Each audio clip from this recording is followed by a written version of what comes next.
les envois de nos parents à l'extérieur sont les sources principales de nos revenus. Mais alors, comment gérer? Comment est-ce que ça se passe? Surtout, est-ce qu'on arrive à gérer jusqu'au bout la gestion des finances en tant qu'étudiant à l'étranger? C'est de ça dont il est question. Vous êtes sur Grand Débat.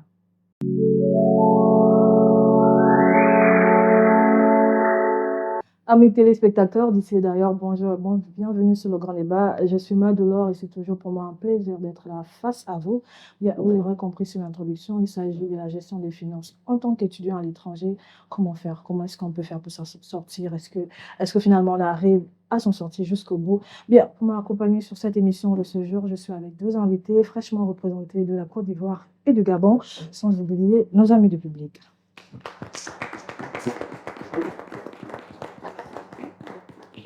Alors, je vais me tourner vers mes invités de ce soir, comme à l'accoutumée ici sur le Grand Débat.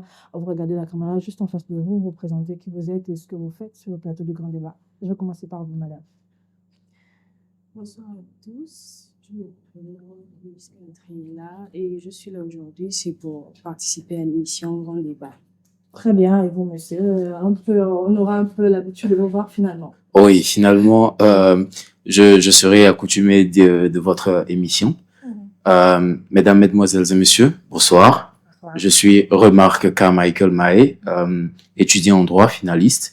Je suis aussi responsable administratif et judiciaire de Classique Optique, qui est une boutique d'optique ici à Kigali. Et c'est tout? Ouais, on va dire. Très bien. On parle d'argent aujourd'hui, on parle de finances, hein, c'est difficile. Moi-même qui suis là devant vous, croyez-moi, c'est pas chose facile.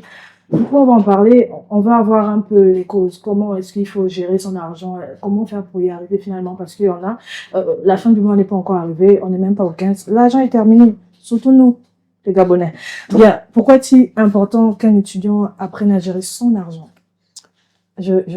On commence par les dames, honneur aux dames. Non, j'aimerais bien avoir votre opinion d'abord à vous. Ok, pourquoi est-il important pour les étudiants d'apprendre à gérer leur argent? C'est simple.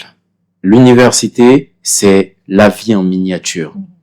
L'université nous forme, nous donne une matière dans laquelle nous allons exercer plus tard.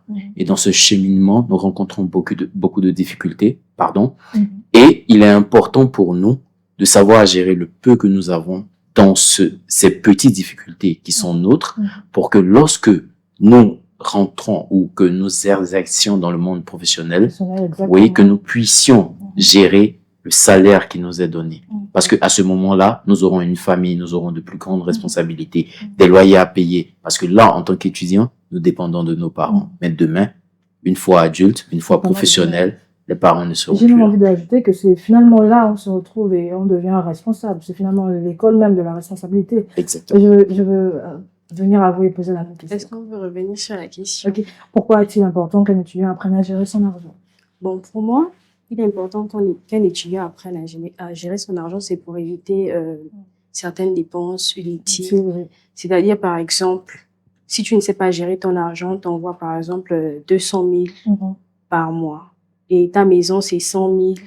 Et sans compter les courses et le taxi, les déplacements. Voilà, le taxi, les déplacements. Si par exemple, lorsque tu reçois l'argent, tu dépenses, tu ne fais pas genre, on va dire quoi, tu ne prends pas la peine de t'asseoir et faire un plan détaillé, c'est-à-dire payer d'abord la maison, les charges, d'abord les choses prioritaires avant de dépenser. Donc, pour moi, c'est ça. Moi, je pense que c'est important d'apprendre à gérer pour éviter de prêter l'argent aux gens, d'envoyer les messages tout le temps que envoyez-moi de l'argent, prêtez-moi de l'argent, de s'endetter pour tout et pour rien. Et puis finalement, c'est apprendre aussi à gérer son avenir, quoi. Moi, je pense que c'est ça. Surtout pour éviter de prêter l'argent aux gens. J'ai monsieur, je crois c'est Romain, qui est là juste en face de moi, et j'ai envie de poser la même question à vous. Pour moi, pourquoi est-il important en tant qu'étudiant de gérer son argent? C'est hyper important parce que déjà, ma vision des choses, c'est que l'université, c'est pas juste un endroit où on se lève tous les matins et aller apprendre un métier. C'est aussi l'école de la vie. De la vie, exactement. C'est se préparer à ce qui nous attend dans la vie professionnelle et tout ce qui va avec. C'est-à-dire, comme disait la mademoiselle, lorsque vous recevez votre argent, il est très important de faire un plan détaillé pour privilégier les besoins avant Ou bien, les envies. avant les... Exactement. C'est vraiment Pour moi, c'est ça. le terme qu'il faut. Et je vais passer la parole à vous également. Si vous pouvez me rappeler votre prénom. Je préfère qu'on m'appelle par mon nom, Michele. Ok. Michele. Ok. Très bien. Ok. Donc, pour répondre à la question, déjà, bonsoir à tous. Bonsoir. Ou bonjour. Merci pour la parole. Pour répondre à la question, je dirais simplement, déjà, la gestion financière, c'est simplement déjà décider de ce qu'on fait de son argent et pour éviter des plaintes après, si je peux simplifier. Donc, il est important d'apprendre à gérer son argent parce que cela relève de la compétence. Déjà, avoir cette habitude, étant jeune, étant étudiant, de gérer son argent, arriver dans le monde professionnel, ça deviendra un peu plus simple. Pour ceux qui ont la vision de diriger le pays, si tu es incapable de balayer ta propre maison, tu ne seras pas capable de balayer la maison du voisin. Moi, je dis très souvent que bon, nous, les pauvres, on aime se plaindre, mais si déjà pauvres, on n'arrive pas à gérer ce que nous avons maintenant, en tant que riche, qu'est-ce qu'on va faire? Tout à fait. Si tu n'arrives pas toi-même à te gérer, c'est pas une population que tu pourras gérer. Okay. Donc, c'est vraiment une compétence très importante que la jeunesse devrait s'engager à prendre davantage. Très, très bien. Est-ce que vous voulez ajouter quelque chose sur Régis? Bonsoir à tous. Bonsoir. Oui, moi, c'est Régis. Savoir gérer son argent, c'est très primordial parce que gérer ton argent, c'est savoir gérer ta vie. Donc, il est impératif de pouvoir développer son intelligence financière en tant qu'étudiant pour pouvoir se gérer dans l'avenir. D'accord, très très bien. Alors, un étudiant doit-il établir un budget mensuel? Je crois que ça fait partie des compétences. Oui. Lorsqu'on on établit un budget mensuel, déjà on gère son argent. Et ça évite beaucoup de choses, comme vous l'avez dit, de prêter l'argent ça et là, et après se plaindre. Donc, il est primordial d'établir un budget, un plan, non seulement dans les finances, mais dans toutes les actions qui régissent notre vie. Oui. Donc, il faut en fait même, si possible, avoir un carnet, un cahier, écrire bon, telle chose aujourd'hui, je prends tel argent, je mets sur ça, j'écris ici, je mets sur ça. Il est important en fait d'établir un truc du genre. J'ai appris quelque chose en étant dans cette entreprise, c'est que la financière, chez nous, chaque fois que elle reçoit de l'argent, elle note entrée. J'ai reçu cette somme. Ensuite, lorsqu'elle donne de l'argent à quelqu'un pour qu'il puisse acheter quelque chose, elle note dépenses. Et à la fin du mois, ça lui permet d'avoir une vision claire et nette de tout ce qu'elle a pu faire. Pour moi, c'est primordial. Bon, moi, déjà, quand je reçois mon argent, on va dire l'argent des parents. Hein, c'est ce qu'on reçoit ici. Donc, ce que je fais, c'est quoi? Je paye d'abord le loyer, je paye l'eau, le courant, je fais les courses. Même si je me retrouve avec rien, déjà, c'est compliqué. C'est compliqué. Pour moi, c'est que j'ai déjà payé ce qui est nécessaire. Important. Ouais, c'est ça. Le plus important n'est pas sortir à la rue. Le plus important. Sans domicile.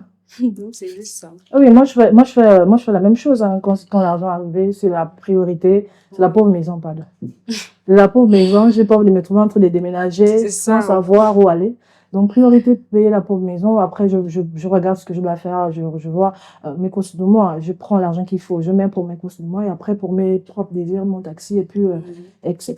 Alors, les parents doivent-ils contrôler les dépenses de leurs enfants en tant qu'étudiants? Contrôler, je ne dirais pas. Parce que dès l'instant où vous êtes étudiant, on se dit que vous êtes proche du monde professionnel. Oui, exactement. Donc, on vous dit, à la fin du mois, on vous apporte ceci, gérer. Et dans votre manière de gérer, on saura si vous êtes mature ou pas. Exact. Donc, pas du tout contrôler, mais avoir plus ou moins un œil sur les choses. Je ne compterai pas mon argent, ça me rend nerveuse. Je ne compterai pas. Vous Bon, moi, je dirais pour certains, parce qu'il y a des enfants aussi, voilà, ils aiment trop dépenser. Pas forcément contrôler, mais on va dire, si par exemple les parents peuvent conseiller et montrer en fait comment il faut gérer l'argent dès les débuts. Parce que de toutes les façons, même ils peuvent pas. Parce qu'on trouve toujours des stratégies. Ils vont contrôler comment? De toutes les façons, ils ne pourront pas. Donc, moi, je pense que c'est possible si c'est un enfant. Parce qu'il y a des parents aussi, ils envoient des enfants vraiment adolescents à l'étranger. Donc, c'est possible de contrôler s'il a encore peut-être 14 ans, 13 ans, de contrôler, oui. Mais quand il est déjà à l'âge adulte, je veux dire 20 ans, 21 ans, écoute, c'est une perte de temps. Je vais demander à... Oui. Est-ce que les parents doivent contrôler ce qu'ils envoient à leurs enfants, les finances? Contrôler les finances de leurs enfants, non. De mon point de vue, non. Parce que, comme disait M. Remarque, c'est que nous sommes grands, en fait. Nous sommes déjà à l'université, nous sommes proches du monde professionnel. Donc, ce qui serait mieux, par contre, de la part des parents, c'est prodiguer des conseils quant à la façon de dépenser, à la façon de faire un programme de dépenses. Oui, voilà. De conseiller dans ce sens-là. Voilà. Et je suis bien envie d'avoir votre opinion aussi. Bon, il faut déjà noter le fait que l'argent vient des parents. Donc, c'est tout à fait normal que le parent qui envoie l'argent à son enfant à l'étranger veuille savoir un peu comment est-ce que l'enfant dépense. Mais je ne dirais pas contrôler dans le sens de menotter l'enfant. C'est juste avoir un regard. Le parent doit dire à l'enfant, de temps en temps, est-ce que tu as payé le loyer? Est-ce que tu as dépensé sur ce qui est utile, pas sur ce qui est futile? Est-ce que c'est avoir un peu un regard, parce que le parent se sentira en confiance, forcément, après être sûr que l'enfant dépense dans ce qui est utile. Non, mais moi, franchement, je crois que c'est ce qu'il faut faire. Ça éviterait que ils aillent là-bas. Oui, Là-bas, ils sont pleins là-bas chaque samedi. Donc, ça va éviter tout ça. Quand il aura un peu la crainte qu'écoute, je peux pas, on l'appelle à Calon, vite prendre un truc. Il dit non, mon père m'a appelé que j'ai fait quoi de l'argent. Je pense que ça peut éviter plein de choses. Les parents comprennent. Quand bien même ils arrivent à prendre. Exactement, oui. Bon, moi aussi, je suis un peu d'avis parce que, bon, plus dans le sens de faire un suivi. Pas imposer un contrôle total, mais de faire un suivi pour savoir si l'enfant gère bien ou pas. C'est juste ça. Ok, très bien. Est-il préférable d'économiser son argent? Excusez-moi, je vais y arriver. Est-il préférable d'économiser son argent et de profiter de sa vie d'étudiante? Bon, moi, je dis, tu peux faire les deux. Hein. C'est comme tu peux profiter de la vie et en même temps économiser ton argent. Par exemple, quand tu reçois ton argent, quand tu auras fait, on va dire, un plan détaillé avec ce qui va te rester, tu auras déjà enlevé toutes les choses importantes. Donc, ce qui va te rester, tu te dis que bon, par exemple, je prends, on va dire, 10 000. Ce week-end, je pars à la plage. Voilà, quand tu profites. De toute façon, Cora et moi, c'est important. Sinon, on va devenir autre chose ici. La dépression, parce qu'au pays, là, je pourrais être en dépression. Donc, mieux, on a 5 000, on a 10 000, on va un peu changer d'air parce que franchement, c'est nécessaire. Oui, monsieur, est-il préférable d'économiser son argent, de profiter de sa vie d'étudiante? Cette question-là, elle va être plus ou moins difficile pour moi. Parce que je pense que nous n'avons pas plus ou moins la même définition de ce qui est profiter de sa vie. D'accord? Pour moi, profiter de ma vie, c'est par exemple établir mon plan de vie et le suivre. Écrire un livre, lire un autre, faire la cuisine. C'est ça pour moi, profiter de ma vie. Donc ça, en rien, ça me pousse à dépenser mon argent. Oui, exact. Vous voyez donc la définition du mot profiter ou de l'expression profiter de sa vie vous amène soit à économiser beaucoup ou à dilapider ce que vous avez. Exact. Moi, je dois profiter de ma vie. Dans quel sens? Dans le sens où je dois aller prendre l'air. Ah, ok. Et vous? Alors, par rapport au fait de soit économiser ou profiter de sa vie étudiante, je dirais que il faudrait trouver le juste milieu, tout en restant raisonnable, en ce qui concerne les loisirs et tout le reste. Parce que il ne faudrait pas qu'on oublie le premier objectif. Nous sommes d'abord étudiants. On est venu d'abord pour ça. Nous sommes d'abord là pour avoir nos diplômes et pour ça, il faut bosser dur. Mais de temps en temps, pas tout le temps, il faudrait que l'on s'évade aussi un peu. Donc, c'est pour ça que je dis qu'il faudrait vraiment trouver le juste milieu entre les deux. Ok, très bien. Bon, petite précision, ici au Rwanda, je fais des études en économie, en sciences économiques. Et en économie, il y a un concept qu'on appelle le litige intertemporel. Ça veut dire c'est comme si on obligeait un consommateur à choisir s'il doit consommer au présent ou consommer au futur. Donc ça crée un petit souci. Or, il ne faut pas faire cette dissociation-là. Il ne faut pas mettre ces deux concepts en opposition. Il faut plutôt se baser sur l'équilibre. Un étudiant ici au Rwanda peut étudier. Ça veut dire en même temps, il étudie, il épargne parce que épargner son argent, ou mettre son argent de côté, c'est une chose importante. C'est pour la survie. À tout moment, quelque chose peut se passer. Dans la caisse survie, ça dépend de comment les étudiants nomment ça. Caisse survie, quelqu'un d'autre peut mettre caisse urgence. Tu prends ton argent, tu vas dans une pharmacie, voilà, bref. Et en même temps, il faut aussi profiter. Mais la définition de profiter de la vie dépend d'une personne à une autre. Exactement. Moi, je peux dépenser mon argent, aller par exemple dans les voyages universitaires. C'est ma façon à moi de dépenser mon argent. Et puis, bref, c'est juste, il ne faut pas mettre ces concepts en opposition. Ça veut dire que tu dois choisir si tu dois tout le temps aller à l'école et ne pas profiter de la vie. Il faut au contraire harmoniser ces deux concepts. Trouver un juste milieu pour être en équilibre. Ok, très bien.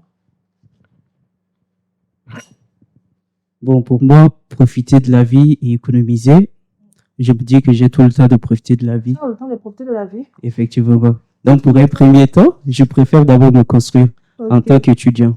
Si je fais des épargnes, c'est soit pour investir, en tout cas, c'est pour investir dans mon développement ou pour construire quelque chose de bien, de durable dans l'avenir. Moi j'aime beaucoup ton argument. C'est ce qui est normal d'ailleurs. Mais ce qui se passe aujourd'hui dans la vie en ville, mieux vivre aujourd'hui. D'attendre ce que tu gardes là, qui va prendre ça? Comme les messieurs l'ont dit, il faut savoir juste trouver l'équilibre des choses. Mais c'est aussi bien de pouvoir construire et investir dans son avenir. D'accord, très très bien. Les étudiants qui travaillent pendant leurs études réussissent-ils mieux à gérer leurs finances? Oui. Parce que ils ne dépendent pas uniquement de ce qu'on voit les parents. Moi, mes parents, tout à l'heure, nous parlions de superviser ou avoir un œil sur comment les enfants. On m'a jamais demandé ce que je faisais avec l'argent. Ça, depuis la Côte d'Ivoire, j'avais déjà montré que j'étais responsable financièrement. Et depuis un moment, ils ont arrêté de m'envoyer de l'argent parce que je travaille. Tu as trop montré que tu étais responsable. C'est ça, c'est l'évolution, c'est l'évolution même de la vie. Il faut évoluer. C'est vrai, on est enfant, puis on grandit et à un certain moment, il faut s'assumer. Donc, il ne faudrait pas se cacher derrière le fait qu'on est toujours étudiant pour toujours demander. Donc, voilà. Ceux qui travaillent, les étudiants qui travaillent, c'est vrai que jongler entre les études et le travail, c'est parfois difficile pour certains, mais ils réussissent à épargner, à mieux gérer leur argent. Moi, je le dis souvent, moi, j'aime prendre témoignage sur moi. Avant que je n'arrête mon travail, j'arrête ça. Alors que je n'arrête ce travail-là, et bon, écoutez, ça m'aidait beaucoup, hein, franchement, surtout quand je sais que j'étais payée le 15. Et donc, avant le 15, bien que le 15 arrive, si c'est terminé à la maison, écoute, naturellement, je suis en paix. Je sais qu'il y a une source qui va revenir, et puis, écoute, je vais remplacer tout ce qui n'a plus. Donc, moi, je pense que oui, c'est mieux, ça aide. Moi, je dirais que ça dépend de l'étudiant. Parce que c'est vrai, tu peux avoir ton travail, mais après, tu dépenses. En fait, tu ne sais pas gérer ton argent. Donc, ça dépend forcément de la personne, de la manière dont la personne gère son argent. On a un problème qui est là aussi, c'est le Rwanda. Le pays dans lequel nous sommes là, excusez-moi, c'est que c'est les Rwandais vont me regarder, je suis désolée. Je suis totalement gabonaise. Le pays dans lequel nous sommes là, ça, c'est notre problème. Parce que quand tu as déjà enlevé 5 000, excusez-moi, c'est fini, l'argent est terminé. On a un autre problème qui est là. Il y a les études quand terminer vos problèmes. Donc, je disais que ça dépend de la personne. Ça dépend de, par exemple, si moi, par exemple, je travaille, j'arrive à gérer mon argent. Et par exemple, si, par exemple, toi, on va dire, tu travailles et toi, tu n'arrives pas à gérer. C'est vrai que tu travailles, on gagne la même somme d'argent, on reçoit l'argent des parents, mais c'est maintenant la manière de gérer les choses qui va déterminer si tu arrives à gérer ou pas. Donc, c'est ça. Très bien. Est-ce que vous pouvez répéter la question, s'il vous plaît? Les étudiants qui travaillent pendant leurs études réussissent mieux à gérer leur argent? Qu'est-ce qui m'arrive? Par rapport à ça, je dirais que ça dépend. Ça dépend principalement comment est-ce que je vais dire ça? Du train de vie de l'étudiant ou du moins de son emploi du temps. Parce qu'il y a des étudiants qui, par exemple, du lundi au vendredi, ils sont que dans l'école. Ils n'ont pas le temps de vraiment, mettre la tête ailleurs. Et si, par exemple, il prend le reste de son temps qui est le week-end pour travailler, ça va accumuler la fatigue. Ce qui va réduire sa concentration. Ce qui fait que souvent, il peut faire des programmes et il s'embrouille. Ou sinon, ça peut impacter aussi ses Ses études. Oui. Voilà. Ok, donc ça dépend. Ok. Psychologiquement parlant, je dirais, oui, quelqu'un qui travaille peut mieux gérer l'argent, contrairement à une personne qui reçoit, donc un consommateur pur. Ouais. Parce que quand tu réalises combien de temps tu emploies pour avoir cet argent-là, tu ne seras pas forcément engagé à aller dépenser comme quelqu'un qui reçoit, comme un pur consommateur. Oui. Ça me fait penser à une petite anecdote. Je me souviens, avant que je ne quitte le Gabon pour venir ici au Rwanda, on me disait toujours, vous qui laissez par exemple les lumières allumées, quand vous serez parents, vous vivrez seul, vous verrez l'importance. C'est justement en fait pour expliquer que lorsque tu travailles pour avoir quelque chose, tu n'as plus cette même conception de consommer comme une personne qui reçoit et qui consomme plus. Ça veut dire que je ne suis pas responsable. C'est une intéressante anecdote parce que je suis obligé de me réveiller chaque matin pour éteindre les lumières qui passent. Parce que tu réalises combien de fois tu travailles. Oui. C'est fort. Mais moi, écoutez, tu me vexes là parce que moi je dépense toujours. Non, mais en fait, consommer aussi, c'est un état d'esprit parce que il y a des non, gens qui franchement, honnêtement. En fait, c'est en économie, on appelle ça des purs consommateurs. Ça veut dire des personnes qui ont la conception. Pour eux, ce sont des personnes qui peuvent travailler, avoir beaucoup d'argent et consommer. Parce que il faut purement consommer. Consommatrice ou purement consommateur. Tu gardes ça pour qui? Pour les enfants. Ouais, c'est important, c'est vrai. Oui, Régis. Bon, pour moi, je pense que ça dépend de la personne, de l'étudiant en question. Parce que tout dépend de son mindset, de sa philosophie aussi. Tu peux ne pas travailler, mais recevoir $100 et dilapider, ou bien tu peux recevoir $100 et savoir gérer ton argent. Tout dépend de l'intelligence financière. Donc, c'est pourquoi il faut être responsable financièrement, parce que finalement, tout dépend de l'intelligence financière. Sommes-nous, question, les bourses d'études sont-elles suffisantes pour couvrir les besoins des étudiants? Aujourd'hui, absolument pas. Absolument pas. Il y a beaucoup de contraintes. En tant qu'étudiant, nous rencontrons beaucoup de difficultés, que ce soit, je prends l'exemple du Rwanda. Aujourd'hui, vous partez au marché, vous achetez un poulet à 6 000, le lendemain, il passe à 8 000 ou 10 000. Vous voyez ce que vous faites? Le gaz. Ici, à Kigali, ton gaz finit, tu as la palpitation, comme le diraient certains. Donc, comment survivre avec une simple bourse? Du coup, moi, je dirais que la bourse ne suffit pas. Il faut ajouter quelque chose. Il faut travailler. Il faut s'instruire financièrement. Il faut s'organiser de sorte à ce que le peu qu'on a suffise à gérer ce pourquoi nous sommes là. Ok, très bien. Moi aussi, je dirais que ça ne suffit pas. Bon, c'est vrai que je ne suis pas boursière, mais quand j'analyse les choses, il y a les étudiants gabonais ici qui sont boursiers. Moi, je vois dans les groupes là-bas, ils sont payés des plaintes. Tu vois qu'ils ont parfois 6 mois comme ça, ils ne reçoivent pas leur argent. Donc, forcément, soit ce sont les parents qui aident. Donc, forcément, si tu es boursier, tu as forcément besoin d'un appui. Tu as besoin forcément des parents pour... voilà. Donc, mais si tu es boursier, par exemple, et tu reçois bien ton argent, on sait qu'au Gabon, on connaît la réalité de c'est encore quoi leur nom là, des gens qu'on connaît, donne pas l'argent des gens. Mais si tu es étudiant, par exemple, et tu reçois bien ton argent de ta bourse, et après, il y a aussi des parents qui te soutiennent. Parce qu'il y a ça aussi. Oui, il y a ça aussi. Ça veut simplement dire toujours que si tu n'arrives pas dans ce... Il faut savoir gérer. Voilà, il faut simplement savoir gérer. Ok, je vais venir à vous. Concernant la bourse d'un point de vue général, je dirais que non. Mais si je prends le cas du Gabon, où on sait qu'il y a plusieurs types de bourses, certains peuvent et d'autres pas, tout simplement. Alors. Je dirais que la bourse est une bouée de sauvetage. Ça ne fait pas avancer. Ça ne fait pas avancer, oui, on va un peu même nager là-bas. La vie économique des pays dans lesquels nous apprenons est stable. À tout moment, des choses peuvent se passer, comme le fameux exemple ici au Rwanda, où les prix augmentent. Donc, ça fait que tu peux recevoir la même somme d'argent, la même bourse, mais les dépenses changent. Donc, forcément, la bourse, c'est une bouée de sauvetage, mais ça ne fait pas accélérer le navire. Oui, Forcément besoin d'un soutien. souvent, quand j'écris à mes parents comme ça, que écoutez, il faut que vous envoyez encore, souvent on me dit que je crois que c'est fou. Je dis que venez vous asseoir même pendant même un mois, même une semaine. Vous allez vite repartir. C'est qu'on vit ici. Oui, Régis. Bon, pour moi, je ne suis pas boursier, donc je ne sais pas, je n'ai aucune idée si c'est suffisant ou pas. Ok. Mais dans le cas où ce n'est pas suffisant, il faut juste savoir multiplier ses sources de revenus. Ok. Non, c'est clairement pas, c'est pas suffisant du tout.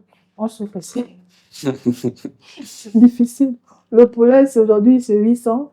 Demain, c'est 15 000. Hein, et après-demain, c'est 50 000. On souffre clairement. Et vous voulez ajouter quelque chose? Ok, très bien. Alors, les réseaux sociaux influencent-ils les attitudes de consommation des étudiants? Absolument. Mais je vais laisser la demoiselle commencer. Je vais dire, ça dépend de la personne. Ça dépend de la personne. Moi, je vois les autres ici, à Kigali, qui louent les voitures, qui font leur vie et tout.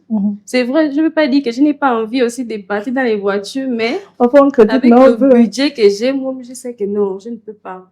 En vrai, donc, ça dépend de la personne. Si tu veux être influencé, Par c'est toi. ça. Si tu connais qui tu es, tu vois aussi qui tu es, c'est tout. Tu connais ta poche, tu te gères. Donc, Il y a c'est des juste gens qui ça. n'ont même pas pitié d'eux, hein. Franchement, le Gabonais. En Parce que tu vrai. vas le voir, franchement, aujourd'hui, tu vas le voir, là, il est en train d'enjoy. Après, on Il est dans va les te voitures. prêter l'argent. Après, il va t'appeler en inbox, hein, est-ce que tu peux me prêter 5 000? Est-ce que tu peux me prêter 8 000? Il n'est pas pitié de vous. Oui. J'en connais certains. Mm. Anyway, je vais revenir sur ce que notre cher ami Romain a dit plus Ok. tôt. Il a dit que tout dépend de l'esprit. Te sens-tu bien avec toi-même? Si oui, pourquoi te laisserais-tu influencer par les Influencé réseaux par, sociaux? Mm. Donc, c'est important. Mm. Aujourd'hui, j'ai l'impression que beaucoup de jeunes, moi y compris, mais je veux me mettre à côté, n'ont pas de personnalité propre à eux. Donc, ils sont perpétuellement dans le suivisme. Mhm. Et ils se laissent facilement manipuler, Influencé. influencer. Mhm.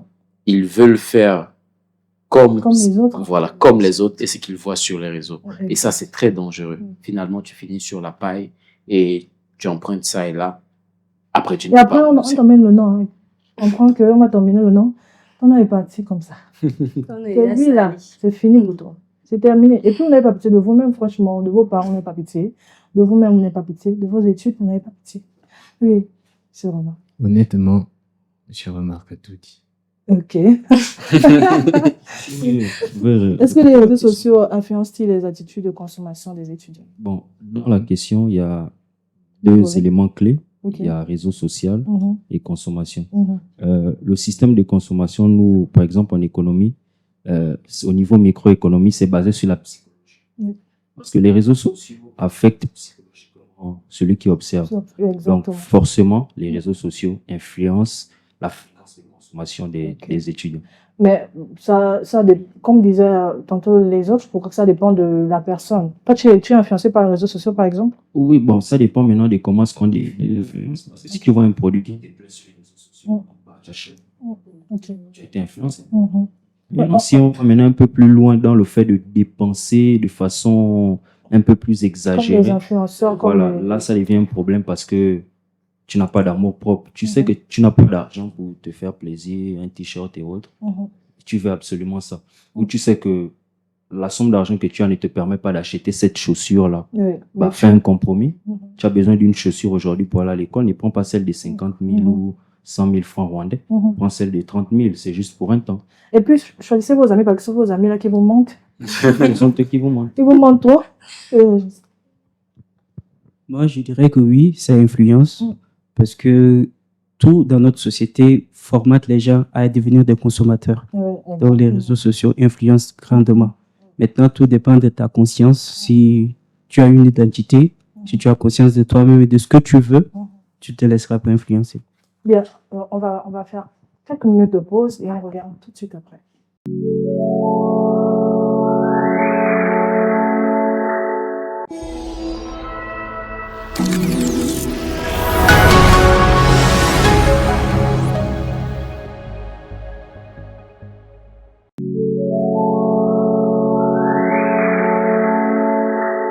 Toi, parmi vous, et vous êtes sur le grand débat, c'est toujours un plaisir pour moi d'être là face à vous en votre compagnie avec ces charmantes personnes ici sur le plateau avec moi. Bien, il est question de la gestion des finances en tant qu'étudiant à l'étranger. Alors, ma question est de savoir, alors, est-il acceptable qu'un étudiant s'endette pour financer ses études? Dès l'instant où on parle d'études, je pense que c'est acceptable. On le voit aux États-Unis, beaucoup de gens contractent des dettes pour financer leurs études parce qu'ils ont une vision, ils veulent quelque chose et ils savent que ce quelque chose-là peut leur rapporter quelque chose pour rembourser et pour survivre dans cette économie qui est aujourd'hui vorace. Donc, oui. Mais sinon, il faut aller s'endetter pour rendre. Parce que si vous partez vous endetter après, il ne faut pas rendre. Pas s'endetter pour faire la fête, oui, pour étudier. Parce qu'il y a des cas où tu vas aller prendre un prêt, par exemple, pour tes études. Après, écoute, des choses se passent et finalement, tu n'arrives plus à rembourser ces dettes-là. Ça peut exister, c'est possible. Ça peut arriver, mais je pense que dès l'instant où on a une vision et qu'on est sûr de soi-même, on peut surpasser toutes les épreuves. Parce que moi, je pense que le mot difficulté en lui-même n'est qu'une invitation à accéder à un stade supérieur de sa propre évolution. Donc, lorsqu'on rencontre des difficultés, on ne doit pas voir cela comme une barrière, comme un bloc. Non, pas du tout. Il faut essayer de se surpasser pour devenir meilleur et atteindre l'objectif qu'on s'est fixé. Très bien. Et vous? Il a tout dit. Ok. Ok. Et bon. La question, c'est doit-on... Est-ce qu'il faut s'endetter en tant qu'étudiant pour financer ses études? S'endetter pour financer ses études, je dirais ça dépend. Ça dépend de la source du crédit. Si c'est une source que l'on dira que, bon, voilà, on vous donne le crédit et que vous pouvez rembourser dès lors vous serez en train de travailler. Là, je dirais que oui. Mais si c'est, par exemple, mon ami au quartier, je lui dis, écoute, donne-moi par exemple $500, je vais aller financer mes études. Et au finish, devant, c'est même pas ce qui est. Du moins, les études n'ont pas mené à quelque chose. Là, ça va devenir compliqué.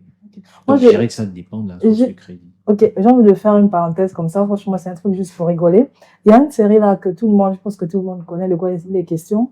Polygamie. Le gars, c'est une bonne série c'est une bonne série sur Netflix. D'ailleurs, pour les garçons, c'est très important. Allez regarder. Je vais vous enseigner un peu de ce que vous faites finalement.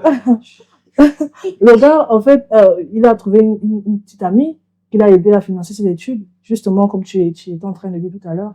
Et puis après, écoute, il est parti, il a oublié, il a épousé quelqu'un d'autre. Elle est devenue même autre chose. Donc, en prêter de l'argent, il faut vraiment être sûr d'abord, comme tu disais, je le dis à cause de ton exemple, par exemple, parce qu'il est très, très important.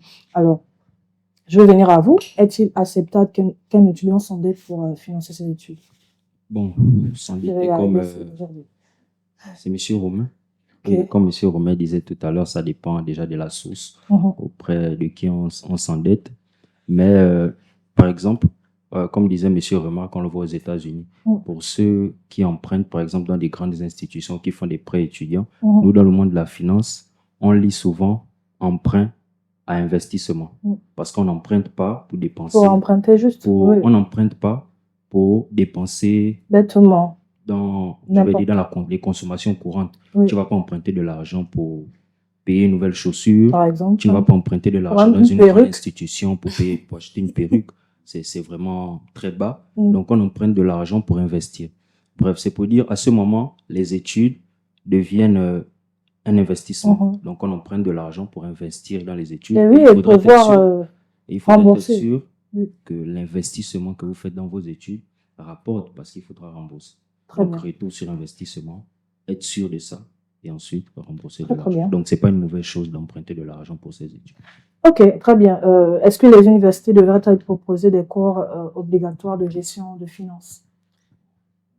Les universités, je pense même que ça devrait commencer au lycée. Oui. Pourquoi attendre l'université? Je vais donner un exemple basique. Les enfants de mon boss, chaque fois qu'il leur donne de l'argent, il leur dit « Sachez quoi en faire ». Donc, les enfants prennent une partie pour leurs dépenses, pour dépenser, genre, acheter quelque chose immédiatement, et une autre partie de côté. L'exemple le plus palpable, c'est que la Coupe du Monde est en train de se jouer et la femme du boss ne voulait pas payer la formule Canal qui permet de regarder. Et les enfants ont contribué avec leur argent de côté. Alors, pourquoi attendre l'université pour enseigner la gestion des finances? Pourquoi ne pas commencer? C'est vrai qu'on en parle, c'est bien de le dire, mais c'est difficile à faire. Il faut vraiment montrer aux jeunes, dès comme, je vais tout le dire, dès même le primaire, que comment est-ce qu'il faut être responsable, comment gérer son argent, parce que c'est très difficile, croyez-moi. Surtout ici au Rwanda, on le disait tantôt, c'est compliqué. Il y a des enfants, par exemple, qui reçoivent peut-être 200 000 comme argent, francs CFA, ou bien 100 000 comme argent en francs CFA. Après avoir fait tout ce qu'ils avaient à faire, ils se retrouvent même, non, même plus rien du tout.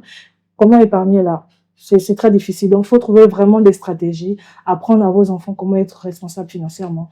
C'est très important. On va revenir sur la quiche. Est-ce que les universités devraient-elles proposer des cours obligatoires de gestion de finances? Bon, moi, je dirais pas forcément. Moi, je dirais que c'est normalement depuis, on va dire, le bas âge, depuis la maison, voilà, depuis les parents. Comme par exemple, moi, on va dire quoi, mon père, j'ai grandi avec mon père, comme il est séparé avec ma maman. Donc, il m'a appris, déjà que je suis la première, donc la plus grande, j'ai tellement les responsabilités. Donc, il m'a appris à gérer, en fait. Donc, parfois, s'il fallait récupérer l'argent, c'est moi qui récupérais son argent, c'est moi qui faisais ceci. Donc, il me demandait vraiment de faire. Voilà, donc, pas forcément depuis l'université, c'est mieux depuis le bas âge, donc depuis la maison. Oui, depuis la maison, papa, maman, oncle, tante, apprenez à vos enfants là. Et vous? Par rapport au fait d'enseigner la gestion financière, je vais rejoindre l'idée de M. Remarque, qui est de vraiment commencer ça depuis le lycée, en fait. Parce que je vais prendre un exemple. Moi, je suis étudiant en technologie des énergies renouvelables. On s'est demandé pourquoi quelqu'un qui fait dans la technologie a un module comme business management. Parce que j'ai eu un module de business management. Mais quand on a commencé ce module, je me suis rendu compte que c'était comme si j'étais dans une salle avec des Chinois. C'est-à-dire qu'ils parlaient tous la même langue et pas moi. Parce que eux, ils avaient à commencer ça depuis le lycée. Et moi, non. Oui, c'est important. Pourquoi? Parce que je dirais que ça forge aussi déjà le caractère. Si on nous apprend ça depuis le lycée, je pense que beaucoup d'entre nous seraient plus matures aujourd'hui. Donc, c'est ça. Ok. La gestion financière, déjà, pour ma part, c'est une compétence. Donc, une compétence qu'on n'a pas forcément besoin d'apprendre d'abord déjà à l'université. C'est quelque chose qui commence dès l'enfance. Dès l'enfance. Pour ceux qui n'ont pas eu cette chance-là, il n'est jamais trop tard d'apprendre. On peut apprendre au lycée. Donc, pour ma part, bref, c'est pour dire que pour ma part, il est important que les universités mettent ça en avant parce qu'ils sont déjà en train de former des futurs professionnels. Il est important aussi pour ceux qui sont au collège, au lycée, d'apprendre, et même pour ceux qui sont au primaire, d'avoir déjà des petites stratégies à mettre en place pour apprendre à l'enfant que maman te donne 100 francs, tu peux mettre 50 à côté et dépenser 50. Donc, c'est juste déjà mettre en place ce système, mettre en place ce mécanisme pour déjà réveiller la compétence dans les enfants et ça deviendra un peu plus simple dans le futur. Et moi, je vais même jusqu'à croire qu'il y en a qui naissent déjà avec cette responsabilité-là. Il y en a même qui n'ont pas besoin de l'éducation de papa, maman, mais qui sont déjà responsables. Moi, mon petit frère, par exemple, il est très, très responsable. Pourtant, il n'a pas grandi avec ses parents. Ses parents, ils sont partis très, très tôt. Mon petit frère arrive à gérer l'argent seul. Moi, parfois, je sors bien. Parfois, je dis, bon, moi, je me connais. En plus, je suis la femme. Donc, si la carte va retirer l'argent. Et puis, garde. Et il garde. Mais quand c'est moi, j'avoue, je dépense très, très vite. Pourtant, personne ne nous a éduqués à regarder l'argent. Allez-y. En effet, on parle de la gestion financière. Je pense que ça s'acquiert. C'est une compétence qui s'acquiert. Donc, c'est très important d'enseigner ça pour acquérir cette connaissance, cette compétence. Mais ça commence dès les bas âges. Ça commence depuis la maison et non à l'université. Et puis, observez vos enfants parce qu'il y a des enfants là. Toi, tu sais, il y a ton enfant, comment il va être. Tu regardes ton enfant, tu sais que, toi, bon, assieds-toi. Je vais t'éduquer, je vais te montrer comment est-ce qu'il faut être, comment faire, surtout avec l'argent, il faut être responsable. Même les riches, éduquez vos enfants. Et je pense qu'il y en a, ils le font, hein. Ils disent alors aux enfants qu'écoutez, c'est comme ça et comme ça. Il faut être responsable, il faut savoir ce que tu fais avec l'argent. Faites ça à vos enfants et puis je crois que ça va alléger les choses. Quelles sont les erreurs financières que les étudiants commettent le plus souvent? Je vais commencer par dire acheter l'iPhone là-bas à Town. Ils peuvent acheter l'iPhone à Town là-bas. Ouais, moi, je commence par répondre à ma propre question. Voilà. Et C'est l'une des plus grosses, on va dire, erreurs. Suivre la mode. oui. Oui. Comme le disait mon artiste préféré, par définition, la mode se démode toujours. Oui, exactement. Les gens, aujourd'hui, lorsqu'ils voient un nouvel iPhone qui vient d'apparaître, Ils ont envie. ils doivent être à la mode pour paraître, pour que les gens leur disent « Ah, tu as ce téléphone ». Donc, beaucoup d'étudiants font cela. Ou aller en boîte de nuit et puis offrir des choses à tout le monde. À tout le monde, faire boire tout le monde. Dépenser de l'argent alors que on ne sait pas ce que demain nous réserve. Demain, tu vas te réveiller avec la fièvre, tu n'auras plus rien pour aller à l'hôpital. Ça sert à quoi? Ce sont les erreurs comme ça que vous faites tout le temps. Appeler un ami tout de suite que sortant, tu sais très bien que tes revenus sont très limités. Parce que tu as envie de montrer que moi aussi je peux inviter. Donc je vais l'appeler, on va sortir. Allez attendre, vite acheter une nouvelle chaussure. Allez vite attendre, man, je viens un nouveau courant là, un beau restaurant, un beau truc là, allons vite. Ce sont les erreurs comme ça qu'on fait en tant qu'étudiant, surtout mes frères ici au Rwanda. Oui. Est-ce qu'on peut revenir sur la question? Quelles sont les erreurs financières que les étudiants commettent plus souvent? Bon, moi, par exemple, il m'arrive souvent, moi je reste avec ma petite sœur et on ne reçoit l'argent que de notre père vu que c'est notre père qui travaille. Okay. Donc il m'est arrivé un mois là, j'avais payé la maison, j'ai payé l'eau, le courant, maintenant l'argent des courses là, que les gérer là, non. J'ai touché. Ma foi. J'ai acheté les robes, j'ai acheté les... Maintenant, le petit, il restait peut-être 50 000 comme ça. Quand j'ai fait les courses là, ça n'a pas duré. J'ai appelé les parents. Et puis tu te retrouves 5 000 ou bien 1000 francs. Francs rwandais, donc c'est compliqué. Oui, ok. Les erreurs que les étudiants font, généralement, c'est d'abord se laisser influencer. Oui. D'abord se laisser influencer. Je vais prendre un exemple de mon domaine de loisirs. Moi, je suis un gamer. Actuellement, je connais des potes à moi qui se saignent pour s'acheter une PlayStation 5. Pourquoi? Parce que d'ici là, il y a GTA 6 qui sort. Ok. Du coup, ils s'en vont privilégier les envies aux besoins. Et ça, c'est très dangereux. Ok. Bon. En tout cas, vous reconnaissez, c'est très, très important. Les erreurs que les étudiants font, c'est ne pas respecter le budget.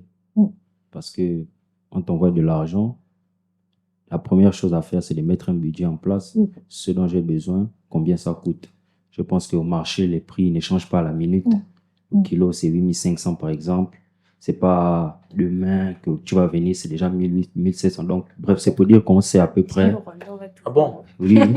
En tout cas, le Rwanda, on doit d'accepter parce que chacun peut donner son point de vue. On sait à peu près les prix, donc, ce dont tu as besoin et prix. Donc, ça fait ton budget pour éviter de se retrouver dans les situations où crédit est supérieur à débit. Donc, tu te retrouves à maintenant plus dépenser, tu dépenses plus que ce que tu gagnes. Ça, c'est la première erreur. Et la deuxième erreur, je rejoins les autres, c'est l'influence. L'influence, la psychologie, vraiment, des jeunes étudiants qui pensent qu'ils sont des enfants, sachant que nous sommes à la porte du professionnalisme. Pour certains, pour ceux qui envisagent un peu plus loin, nous sommes à la porte de gérer nos nations, gérer nos pays. Donc, quelqu'un qui ne sait vraiment pas privilégier les besoins aux envies, bah, les caisses de l'État continueront à aider. Ils vont aller voler là-bas, oui, forcément, ils seront éternellement insatisfaits. Ok, très bien. Moi, je pense aussi que c'est le fait de ne pas épargner là sur le moment. C'est-à-dire que lorsqu'on reçoit les sous, quel que soit combien on reçoit, même si c'est pas ce qu'on a normalement besoin là pour le moment, c'est possible d'épargner, de prendre même 5 000 mètres quelque part, de prendre 10 000 mètres quelque part. C'est une des erreurs aussi. Oui. Oui, Régis. Bon, pour moi, l'une des erreurs que les étudiants font généralement, c'est manque de planification. Ils ne planifient pas leur budget, ils ne planifient pas leurs dépenses. Et deuxièmement, c'est de savoir traquer ses dépenses. Si tu ne sais pas traquer tes dépenses, tu vas dépenser, te mettre à dépenser et tout. Et là, ce serait dangereux pour tes finances. Donc, il faut faire un cahier, écrire ce que tu dois prendre pour ce mois, ce que tu dois faire, tes dépenses, ce que tu dois... En fait, juste faire un cahier, et puis je crois que ce sera avantageux pour toi. Un étudiant doit-il toujours faire passer ses besoins devant ses envies? Pour moi, ses besoins devant ses envies. Avant. Ah, ses besoins avant ses envies, c'est ça. Moi, je pense que c'est mieux d'abord les besoins d'abord avant. Parce que, comme je disais dans mon exemple, comment je reçois l'argent, j'ai toujours un plan dans mon téléphone. Je sais que je dois payer d'abord la maison, je dois payer l'eau, le courant, tout ça. Et après, avec ce qui va rester, c'est maintenant les envies maintenant que j'ai. Si je sais que je vais acheter une robe ou quand j'aime des habits, là, je vais acheter. Si je sais que je veux sortir, je sors.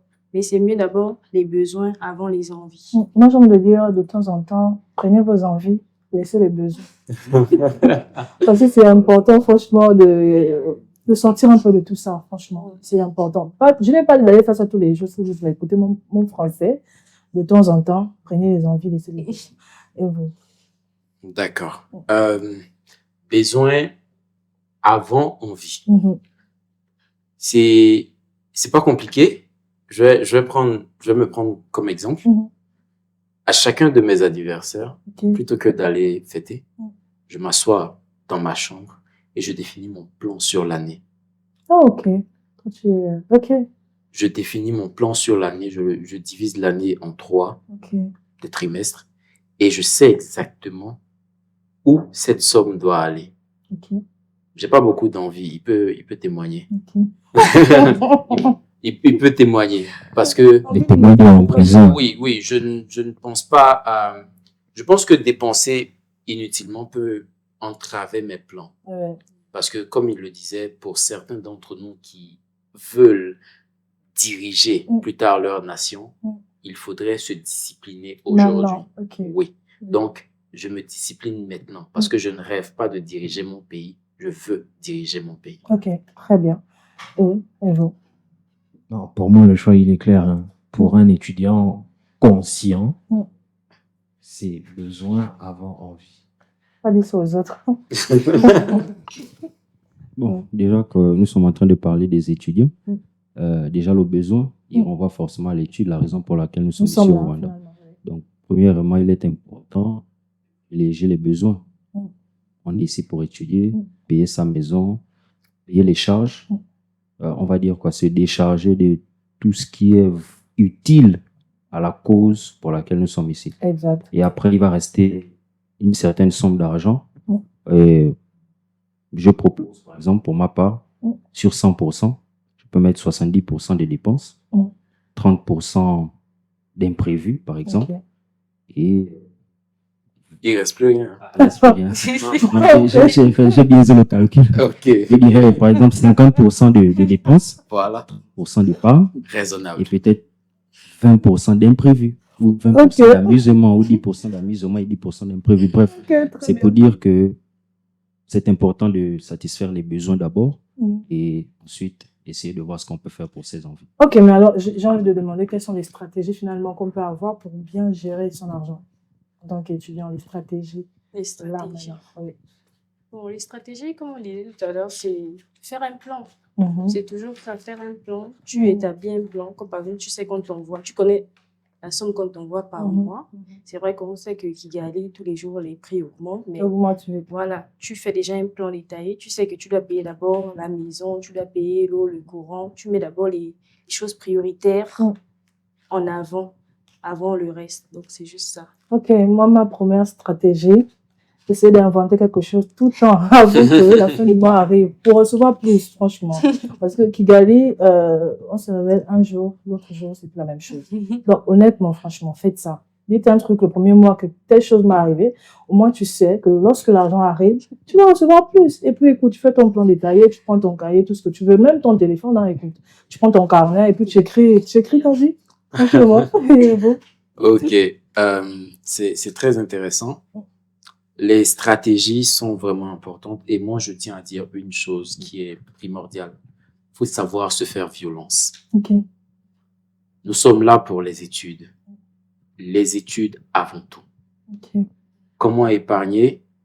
Il y a quelqu'un qui disait que l'arbre ou la graine qui a été plantée aujourd'hui donnera des fruits demain. Des fruits demain, exactement. Donc, les stratégies, c'est pas, on peut pas donner on va dire, un plan qui va convenir à tout le monde. Chacun a la capacité ou l'habilité de trouver une formule qui lui est propre. Exactement.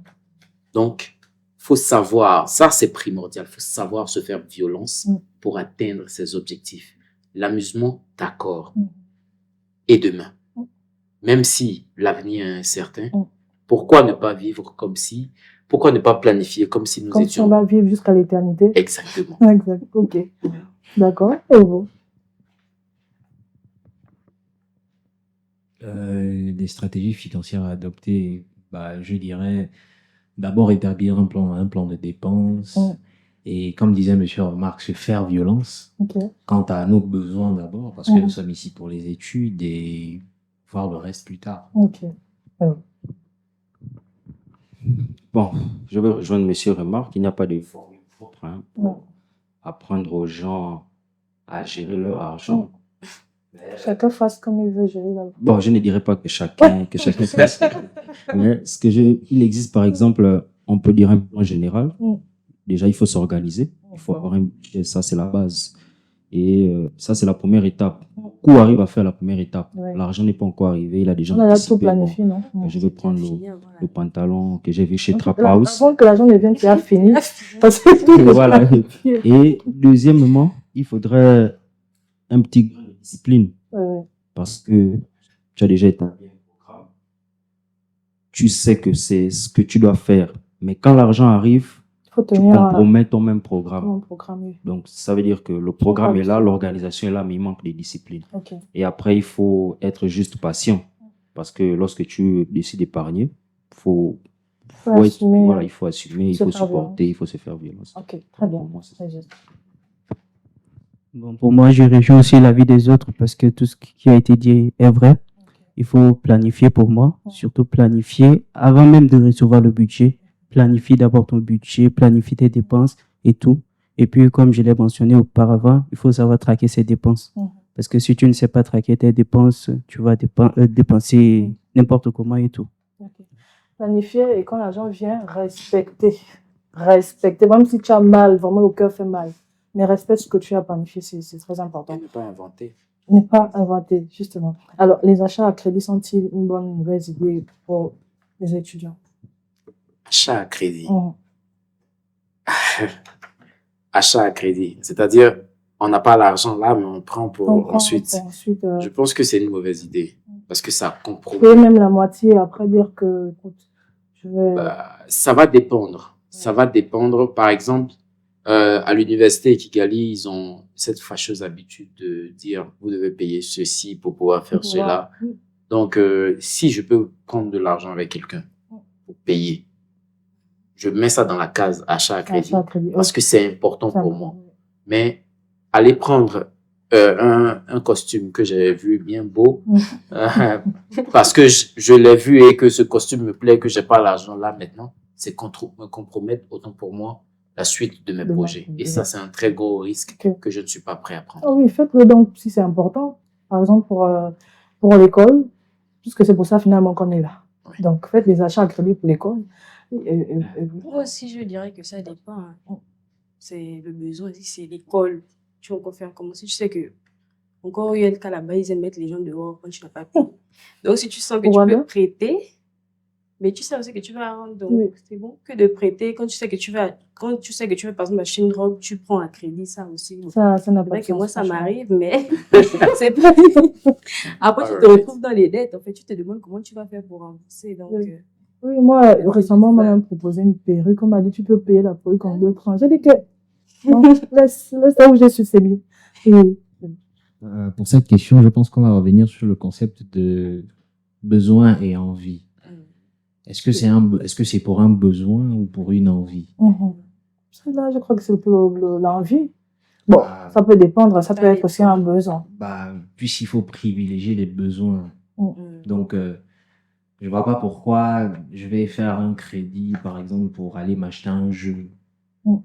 Sachant que, comme disait M. Remarque, ça peut compromettre les plans à venir. Mais quel type de besoin, par exemple, qu'il faut privilégier? Parce qu'il ne faudrait pas que ça soit un besoin tertiaire, par exemple. L'école, par exemple, ou si, disons qu'on a un retard du fait de recevoir de l'argent des parents. On peut prendre un crédit, par exemple, avec... je sais pas, la boutique au quartier pour de la nourriture. La nourriture, c'est important. C'est important, ou bien si on est malade. Voilà. En cas de maladie. Oui. Bon, pour nous, les économistes de la finance, je l'ai dit tout à l'heure, Tu parles vraiment même comme un on va dire crédit ou encore emprunt, c'est lié à investissement. Ok. Tu ne peux pas emprunter sans investir. Et même là, quand on parle d'investissement, puisqu'il s'agit des étudiants, on parle plutôt dans l'investissement du capital humain. Oui. Donc, je peux emprunter de l'argent, je suis confronté à une situation, j'emprunte de l'argent pour les études. Oui. Pas Parce pour que autre je chose. sais qu'après, j'aurai la possibilité de rembourser. Mhm. Bon, moi, il m'est arrivé ici, j'ai emprunté de l'argent ou j'ai pris à crédit un parfum. Genre, j'ai dit, bon, Donc on est arrêté. on m'a proposé, bon, tu peux prendre le prix, tu payes plus tard. C'est lui-même qui te propose, il va t'harceler. Oui, bon, après, je me dis que c'est pas un parfum aussi qui coûte cher. Hein. On parle de 100 000 là. Non, c'est 86 000, parfum de 86 000. Donc, je me dis quand même que bon, c'est pas quelque chose qui coûte cher, donc je peux prendre et je vais rembourser plus tard. Contrairement à aller se mettre dans une situation où tu empruntes gros pour faire des dépenses courantes. Ça veut dire que tu empruntes de l'argent, tu empruntes un sérieux montant. Par exemple, pour aller petites choses, faire un anniversaire, organiser pour aller un faire un anniversaire, c'est pas vraiment une chose utile, nécessaire. Oui. Je vais prendre, je sais pas, un samoussa ou quelque chose comme ça, je rigole. C'est juste. Ok, mais juste. Achat à crédit, pour moi, c'est une très mauvaise idée. Parce que quand tu fais des achats à crédit, c'est que tu consommes les ressources de demain. Si tu consommes aujourd'hui les ressources de demain. Comment est-ce que tu vas faire demain, finalement? Comment? Demain, tu te regardes, tu prends l'huile, tu frottes, et puis la vie continue. Est-ce que la mauvaise gestion de l'argent peut-elle détruire, ou bien conduire à l'échec scolaire? Ok. Dans le domaine du droit, on a une expression qu'on appelle prodigalité. Si le tribunal juge que vous êtes prodigal, ils sont capables de bloquer vos ressources et de vous mettre un conseiller à côté. Okay. Vous ne pourrez rien acheter sans les conseils de cette personne. Okay. Donc, vous, en tant qu'étudiant, si vous dépensez, pardon pour l'expression, bêtement votre argent, vous allez ruiner ce pourquoi vous êtes là, parce que vous allez vous mettre dans des problèmes. Inutile. Oui, et vous ne pourrez pas atteindre l'objectif pour lequel vous êtes là. Je connais beaucoup de Gabonais qui sont aujourd'hui dans des problèmes de visa où ils doivent 2 millions. Ils louent les voitures là-bas. Voilà. Après, ils n'ont plus l'argent pour rembourser. C'est très, très compliqué. Et bon, est-ce qu'on peut revenir à la question? Est-ce que la mauvaise gestion de l'argent peut conduire à un échec scolaire? Moi, je dirais que ça dépend. Ok. Parce qu'on dit l'échec scolaire. Si par exemple, on te voit ton argent, tu sais que tu dois payer l'école. Si tu as payé l'école, oui. Okay. Si tu as payé l'école, maintenant, on va dire quoi? C'est l'échec scolaire. C'est au niveau, parce que la psychologie, moi je crois que c'est au niveau psychologique. Voilà. Parce que si tu dois à quelqu'un, moi si je dois à quelqu'un, franchement, et j'ai pas l'argent, on approche. Par exemple, si j'ai une date, la date m'a été donnée, que tu dois me rembourser peut-être le 5. Et le 5 approche, nous sommes même déjà au 5 et je n'ai pas de solution. Franchement, je vais pas penser à l'école. L'école va m'emporter peu. Moi, je dirais que ça dépend. Hein. Moi, je peux être là dans mes dettes. Moi, j'étudie, je pars à l'école, je fais mon... je suis tranquille. Ok, très bien. Très bien. Et vous? Je dirais que oui. Okay. Oui, ça peut conduire à l'échec scolaire parce que il y a ce qu'on appelle la dépression financière. C'est une attaque au mental. Ça réduit la concentration. Du coup, je prends un exemple. Nous qui faisons dans les sciences, par exemple les mathématiques. Les mathématiques, c'est un domaine qui demande beaucoup de concentration et d'observation. Si je suis pas concentré, si je pense tout le temps à mon loyer qui est impayé depuis 4 mois, monsieur qui n'a pas la maison, le compteur, je vais pas m'en sortir dans ce que je fais. Donc c'est ça. Oui. Ok. Et vous? Répondre à la question. Est-ce que la mauvaise gestion de l'argent peut conduire à l'échec scolaire? Tout à fait. Déjà, quand un étudiant gère mal, il sait qu'il gère mal. C'est pas quelqu'un d'autre qui va lui dire qu'il gère mal parce qu'il se retrouve dans une situation où il ne peut plus prendre soin de lui-même. Automatiquement, il est stressé. Et après, étant dans cet état de stress, il réalise que je suis venu ici pour l'école, mais malheureusement, l'argent que j'avais pour le transport ou pour l'école, je l'ai dépensé. Mhm. Il ne sera plus concentré dans les cours.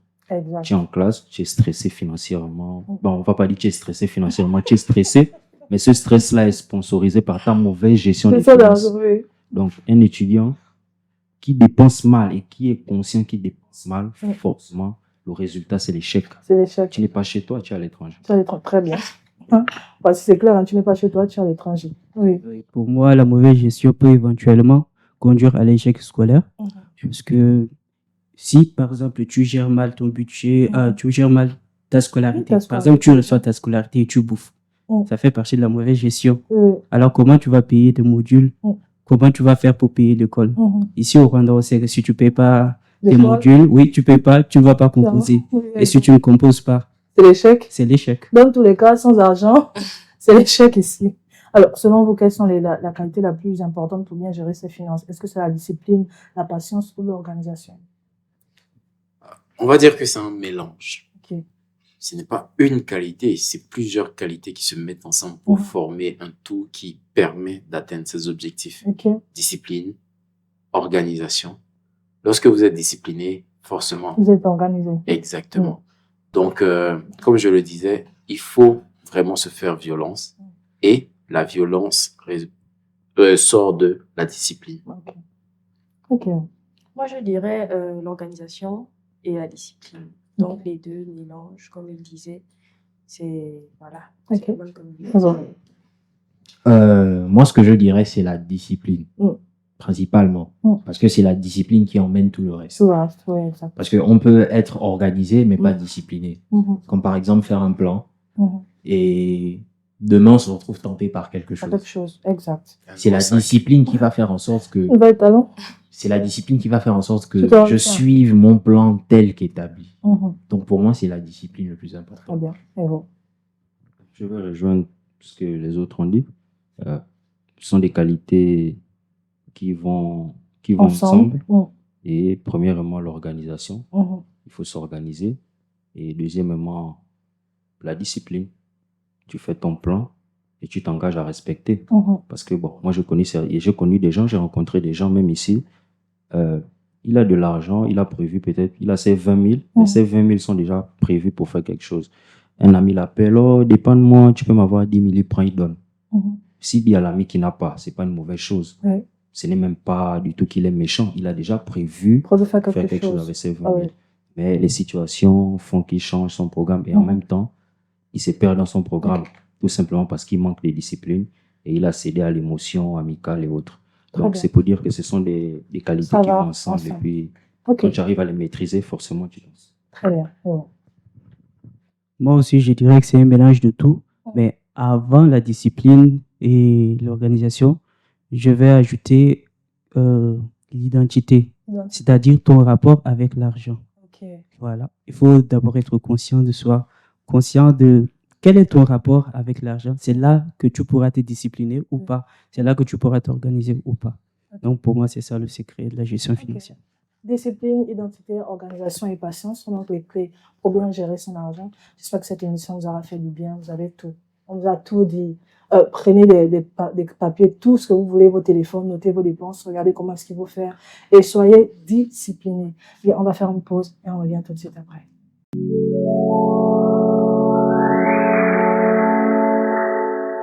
Nous sommes de retour parmi vous et c'est le moment que j'aime le plus un peu ce grand débat, c'est les activités. Petites activités comme ça pour détendre un peu. En plus, c'est la fin. Ça va être bien drôle. Regardez juste. Alors, le principe est simple, bien simple. C'est juste piocher ici un papier et faire ce qui est écrit sur le papier. Bon, je vais commencer par piocher pour moi. Je commence. Ensuite, vous prenez pour vous. Alors, ok. À toi. Honneur aux dames. D'accord. Ok. Attends. Tu peux lire à haute voix ta question et puis et jouer.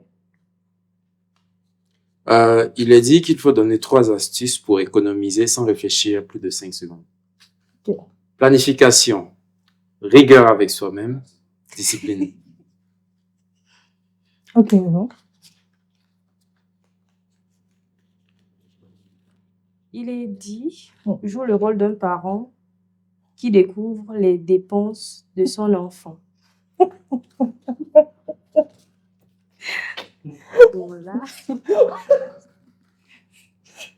C'est lui l'enfant. Donc, allons-y. Ok. Bon, tu peux essayer de m'expliquer comment tu dépenses ton argent. Comment ça? Tu n'arrives pas à gérer ton argent. Tu penses que j'ai l'argent, hein?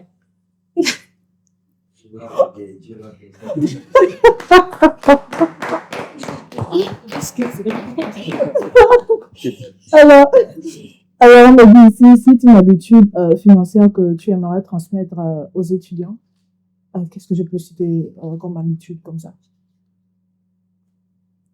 C'est elle qui parlait de l'emploi de crédit tout à l'heure, donc c'est normal qu'elle réfléchisse.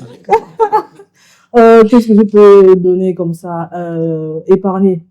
Quand l'argent arrive comme ça, traîner toujours quelque chose et mettez quelque part. Voilà. Ok. À vous.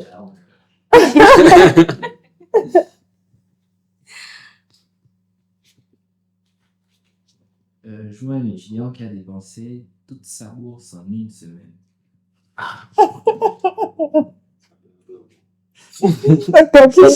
Exactement.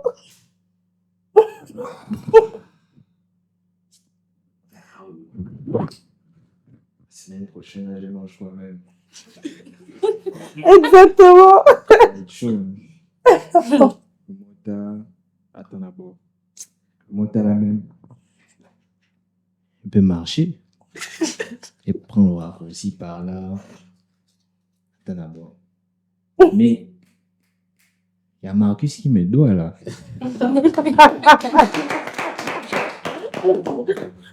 Alors, comment est-ce qu'on fait, clairement? Ok. Donne ton meilleur conseil financier en 10 secondes. En plus, tu es économiste, donc ça va t'aller, hein? Donne ton meilleur conseil financier en 10 secondes. Ça fait de la 10. Ok, très bien. Très bien. C'est magnifique.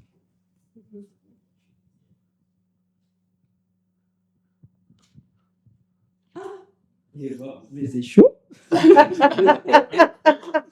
Qu'est-ce qu'il écrit?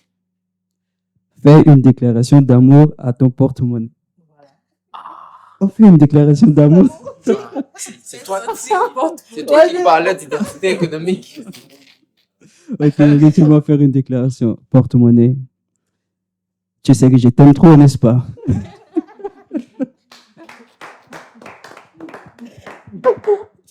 Alors, on va Honnêtement, continuer. j'aurais été plus poétique que ça. Hein. Ok, très bien. On va continuer. Ok. Ah, porte-monnaie, porte-monnaie. Quand je vois tes poches, je pense à tous ces jeux que je pourrais m'acheter en une semaine.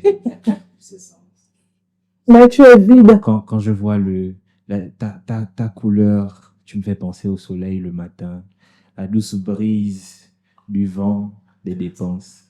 Mais tu es vide. Alors, on va continuer. Nous, ici, sur le plateau, il y a encore quelques feuilles pour nous. Alors, je vais piocher encore. Je prends celui. Allez-y. Ok. Ok. Je peux...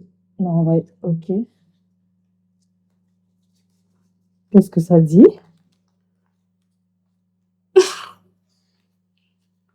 Fais un discours de motivation à quelqu'un qui est toujours fauché. OK. Tu sais, Stéphane? Non, toi. La vie est faite de haut et de bas. Et c'est ce qui fait que nous sommes en vie. Si tout allait bien, tout serait ennuyeux. Tu es fauché aujourd'hui, mais qui sait ce que te réserve demain? Alors, ne te décourage pas. Ne fais pas comme tout le monde qui essaye d'avoir tout de suite, sans effort. La fauche, ce n'est pas la mort. Il te suffit juste de travailler un peu plus, de croire en toi. L'avenir est beau et peut-être que la fauche ne sera qu'un souvenir le plus à raconter à tes enfants? Très bien. Donc, nous sommes d'être à l'église, là.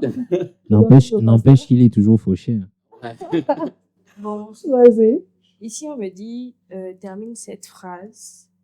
L'argent est un mauvais serviteur, mais on en a toujours besoin. Voilà. Très bien. Ouais. Alors, on me demande de convaincre un étudiant de toujours de finir son argent, de ne pas garder son argent. Et j'aime bien, franchement, Oui. ça me va. Exactement. Convainc-moi, s'il te plaît. S'il te plaît, finis tout ton argent. Tu sais que bientôt on va tous mourir, non? La fin du monde. Et la vie est incertaine. Donc, s'il te plaît, vraiment, je t'en supplie, finis tout ton argent. Voilà. OK. Il y a une dernière ici qui veut piocher. C'est la galanterie. Il sait que c'est un faux truc. Explique à un enfant de 10 ans pourquoi il faut économiser. Finis très bien.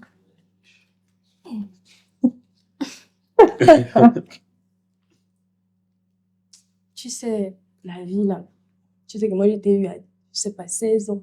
Je n'avais rien. C'était difficile. Donc, de toute façon, j'ai souffert là, non. C'était pas facile. Donc, moi, je vais t'encourager à économiser. Économiser, c'est important.